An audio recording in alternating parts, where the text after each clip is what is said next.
August आणि सप्टेंबरमध्ये पावसाचा जोर कायम राहणार। 2 महिन्यात देशात सरासरीपेक्षा जास्त पाऊस पडण्याचा हवामान खात्याचा अंदाज। जुलै महिन्यामध्ये राज्यातल्या अनेक जिल्ह्यांमध्ये झालेल्या अतिवृष्टीमुळे 1,24,000 हेक्टरवर पिकांचं नुकसान, पूर तसंच विजेचा धक्का लागून 94 जणांचा मृत्यू झाल्याची माहिती। येत्या काळात हिंदुत्वाच्या मुद्द्यावर भाजप आणखी आक्रमक होणार। संघ आणि भाजपचे पदाधिकारी मिळून हिंदूंना एकत्र आणण्याचा प्रयत्न करणार। लव्ह जिहादच्या मुद्द्यावरनं तीव्र आंदोलनं केली जाणार। राज्यामध्ये कायदा सुव्यवस्था उरलेली नाही, आमदारांवर हल्ले होत आहेत, संजय राऊतांची टीका। राज्यातलं सरकार घटनाबाह्य आणि गुंडगिरीला पोसणारं, राऊतांचा आरोप।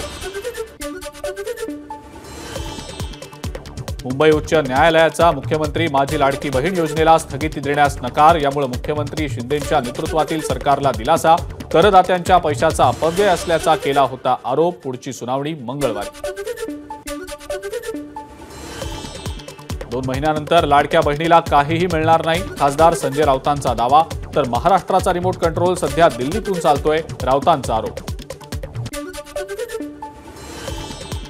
लाडकी बहीण योजना फसवणूक असेल तर लाभ घेऊ नका असं कार्यकर्त्यांना सांगा। नितेश राणेंची संजय राऊतांवर टीका। तर योजना सुरू राहील आणि राऊत ते जेलमधून बघतील असाही केला हल्लाबोल। हायकोर्टाकडून कोणतंही समन्स आलेलं नाही, ठाकरे गटाकडून रडीचा डाव। नरेश म्हस्केंची राजन विचारेंवर टीका। एका प्रकरणात दोषी असताना म्हस्केंनी प्रतिज्ञापत्रात चुकीची माहिती देत निवडणूक आयोगाची दिशाभूल केल्याचा विचारेंचा आरोप। एससी आणि एसटी आरक्षणाबाबत सुप्रीम कोर्टानं दिलेल्या निकालाला गुणरत्न सदावर्ते आव्हान देणार। कोर्टाचा निकाल आरक्षणाचा मूळ हेतू बदलणारा तसंच राज्यातील आगामी निवडणुकांवर प्रभाव टाकणारा असल्याचं सदावर्तेंचं मत। काँग्रेसचे आमदार झिशान सिद्दीकींवर खेरवाडी पोलीस ठाण्यात गुन्हा दाखल। वांद्र्यात झोपडपट्टी पुनर्वसन प्राधिकरणाच्या सर्वेक्षणात अडथळा आणल्याचा आरोप। सिद्दीकी यांच्यासह 7 ते 8 जणांवर गुन्हा दाखल। मुंबईला पाणी पुरवठा करणाऱ्या जलाशयांमधला पाणीसाठा वाढला। 7 जलाशयांमध्ये सध्या 80.45% पाणीसाठा। गेल्या 10 वर्षात मुंबईला पाणी पुरवठा करणाऱ्या तलावांचं निर्जंतुकीकरण तसंच तलावातील गाळही काढण्यात आलेला नसल्याचं समोर। माहितीच्या अधिकारात मुंबई महानगरपालिकेकडनं माहिती। लालबाग आणि परळमधल्या फेरीवाल्यांचं महानगरपालिकेच्या विरोधात उपोषण। महिन्याभरापासून फेरीवाल्यांना बसू दिलं जात नसल्यानं मराठी फेरीवाले आक्रमक। मुंबईच्या अंधेरीमध्ये मद्यपान करून तरुणाची कार चालवताना स्टंटबाजी। स्टेअरिंगला लटकत कार चालवण्याच्या नादात अपघात, व्हिडिओ व्हायरल। विरारच्या मुलजीभाई मेहता शाळेसमोर प्राध्यापिकेला कारची धडक, उपचारादरम्यान मृत्यू। आरोपी शुभम पाटीलवर अर्नाळा सागरी पोलिसांकडून गुन्हा दाखल। ठाण्यातल्या घोडबंदर रस्त्यावर ट्रकचा अपघात, पातलीपाडा पुलावर एशियन पेंट्सचा ट्रक उलटला। ट्रकमधील जवळपास सगळे डबे तुटल्यामुळे कंपनीचं मोठं नुकसान। कल्याणमधल्या सहजानंद चौकात होर्डिंग कोसळलं, 2 ते 3 जण जखमी। मोटरसायकलसह एका 4-चाकी गाडी सुद्धा होर्डिंग खाली अडकली। मनोज जरांगेंना पुणे कोर्टाचा मोठा दिलासा। नाट्य निर्मात्याची फसवणूक केल्याप्रकरणी दाखल गुन्हा प्रकरणात जरांगेंविरोधातलं अटक वॉरंट रद्द। सांगलीमध्ये 11 ऑगस्टला ओबीसी मेळाव्याचं आयोजन। छगन भुजबळ, गोपीचंद पडळकर, पंकजा मुंडे, प्रकाश शेंडगे उपस्थित राहणार। नांदेडमध्ये जमावबंदी असताना सुद्धा ओबीसी पदाधिकाऱ्यांनी मराठ्यांना ओबीसींना आरक्षण देऊ नका या मागणीसाठी काढली रॅली। 30 ते 40 पदाधिकाऱ्यांवर हदगाव पोलीस ठाण्यामध्ये गुन्हा दाखल। पुण्यातल्या कल्याणीनगर अपघात प्रकरणाचा खटला फास्ट ट्रॅक कोर्टात चालवला जाण्याची शक्यता। पुणे पोलीस कोर्टाकडे मागणी करणार असल्याची माहिती। कोल्हापुरात पुराच्या पाण्यात ट्रॅक्टर ट्रॉली उलटली। पुरात बुडालेल्या 6 पैकी 3घांना सुखरूप बाहेर काढलं। एकाचा मृत्यू तर 2 बेपत्ता। इचलकरंजीत भटक्या कुत्र्यांचा हैदोस। कॉलेज विद्यार्थ्यावर 5 भटक्या कुत्र्यांचा जीवघेणा हल्ला। कुत्री अंगावर येताच विद्यार्थ्यानं मारली 10 फुटांवर उडी। पुण्यातल्या खडकवासला धरणातनं पाण्याचा विसर्ग वाढवला। मुठा नदी पात्रात 16,247 क्युसेक्सनं विसर्ग सुरू। पुण्यातल्या भोर तालुक्यातील ब्रिटिशकालीन भाटकर धरण ओव्हरफ्लो, धरणातनं नीरा नदी पात्रात 31,000 क्युसेक्सनं पाण्याचा विसर्ग सुरू.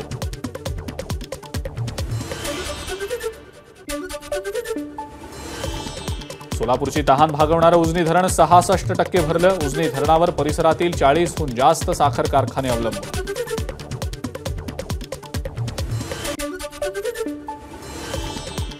कृष्णा आणि वारणा नदीच्या पाणी पातळीत वाढ. एकीकडे पाऊस आणि दुसरीकडे धरणांमधून होणाऱ्या विसर्गामुळे सांगली जिल्ह्यासाठी पुढचे 48 तास महत्त्वाचे.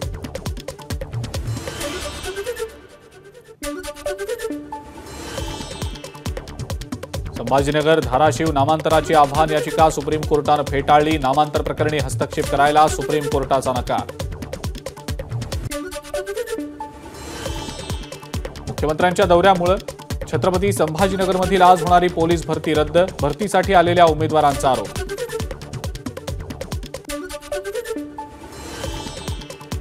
मुख्यमंत्र्यांच्या दौऱ्यामुळे संभाजीनगरमध्ये आजची पोलीस भरती प्रक्रिया रद्द. भरतीसाठी आलेल्या उमेदवारांची गैरसोय. विरोधी पक्षनेते अंबादास दानवेंकडून उमेदवारांची विचारपूस. संभाजीनगरमध्ये पोलीस भरतीसाठी आलेल्या 2,500 उमेदवारांवर अन्याय. उमेदवारांचं येणं जाणं राहणं याकडे कोण लक्ष देणार.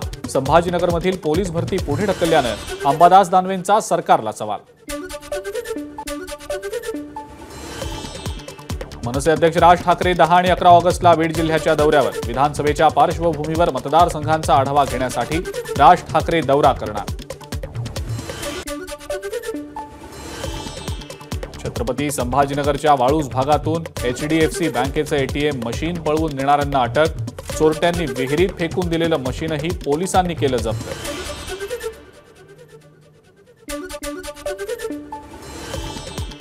धाराशिव जिल्ह्यातल्या पाडोळी गावात विद्यार्थ्यांना दिल्या जाणाऱ्या पोषण आहारात आढळला मृत बेडूक. पुरवठा करणाऱ्या कंपनीवर कारवाई करण्याची गावकऱ्यांची मागणी.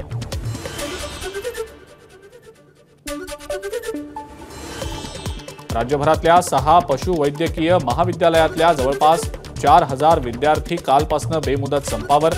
महाविद्यालयांना जोडलेल्या पशुचिकित्सालयांची सेवा पूर्णपणे ठप्प. नागपूरच्या सावंगा शिवाय इथल्या संत तपकिरी महाराज मंदिरामध्ये चोरी. चांदीच्या पादुका आणि दानपेटी चोरट्यांनी केली लंपास. कोंढाळी पोलीस ठाण्यामध्ये गुन्हा दाखल. यवतमाळमध्ये रेती चोरीच्या प्रकरणामध्ये जप्तीत असलेला ट्रक मालकानं चोरल्याचा प्रकार. 1.5 लाखांचा दंड वाचवण्यासाठी ट्रक चोरून नंबर प्लेट बदलली. या प्रकरणी 4 जणांना पोलिसांनी घेतलं ताब्यात.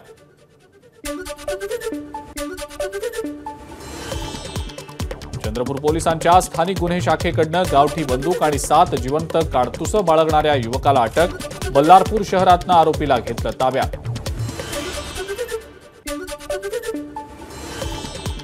गोंदियाच्या अर्जुनी मोरगाव मधील नवेगाव बांध ते गोठणगाव मार्गावरचा पूल खचला. त्यामुळे या मार्गावरची वाहतूक पूर्णपणे बंद.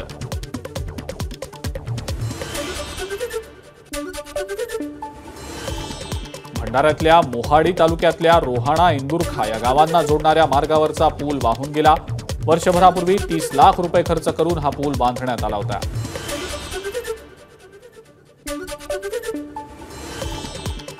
भंडाराच्या जिल्हाधिकारी कार्यालयाच्या आवारातल्या झुणका भाकर केंद्रावर झाड कोसळलं. सुदैवानं कोणतीही जीवितहानी नाही. वाशिम शहराला पाणी पुरवठा करणाऱ्या एकबुर्जी धरणामध्ये केवळ 33% पाणी साठा. पावसाळा सुरू होऊन 2 महिने उलटले तरी प्रकल्प न भरल्यानं वाशिमकरांची चिंता वाढली. पावसामुळे गोंदिया जिल्ह्यातल्या धरणातील पाणी साठ्यात मोठी वाढ. पुजारी टोला धरणाचे 4 दरवाजे उघडले तर शिरपूर धरणाच्या 7 आणि कालीसरार धरणाच्या 4 दरवाजांमधून विसर्ग सुरू.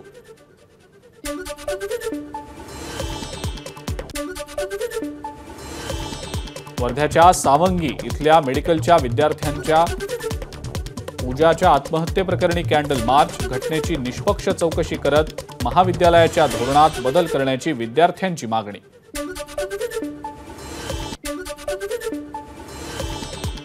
श्रावण सुरू व्हायला अवघे 3 दिवस शिल्लक असल्यानं खवय्यांचा मांसाहारावर ताव. रत्नागिरीमध्ये मच्छी बाजार, चिकन आणि मटणाच्या दुकानामध्ये सकाळपासूनच गर्दी.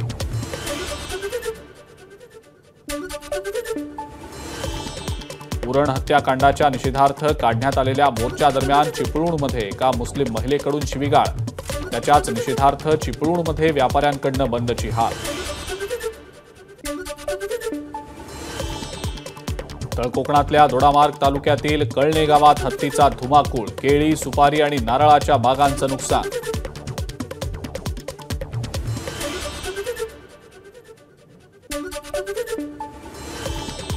सिंधुदुर्गातील सावंतवाडीमध्ये जंगलात साखळदंडानं बांधलेल्या अवस्थेत आढळलेल्या महिलेच्या प्रकृतीमध्ये सुधारणा, महिलेवर सिंधुदुर्गातल्या ओरोस शासकीय मेडिकल महाविद्यालयामध्ये उपचार सुरू.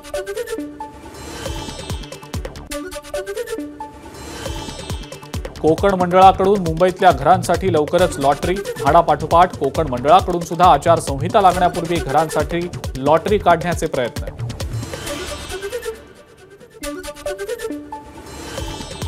रत्नागिरीतल्या नाणारमध्ये रिफायनरी कारखाना रद्द झाल्यानंतर आता त्या ठिकाणी बॉक्साईटचं उत्खनन केलं जाण्याची शक्यता.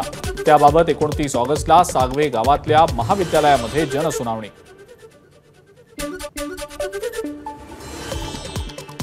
नाशिकच्या येवला तालुक्यातल्या शेतकऱ्यानं टाकाऊ वस्तूंपासून बनवलं मिनी ट्रॅक्टर. कोळपणी, नांगरणी या कामांसाठी शेतकऱ्यांकडनं या ट्रॅक्टरचा उपयोग.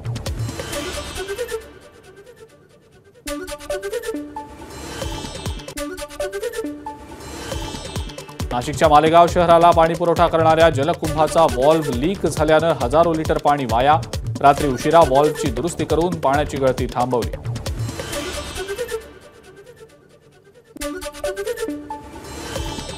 पुणे इंदूर महामार्गावरच्या मनमाड ते मालेगाव दरम्यान चोंडी घाटातील संरक्षक कठड्याची दुरावस्था. अनेक ठिकाणी संरक्षक कठडा तुटल्यानं वाहनं दरीमध्ये कोसळण्याची भीती.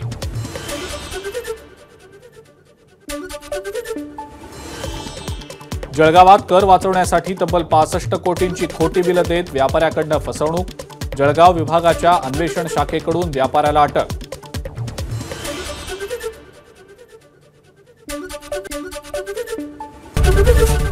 एबीपी माझा, उघडा डोळे बघा नीट.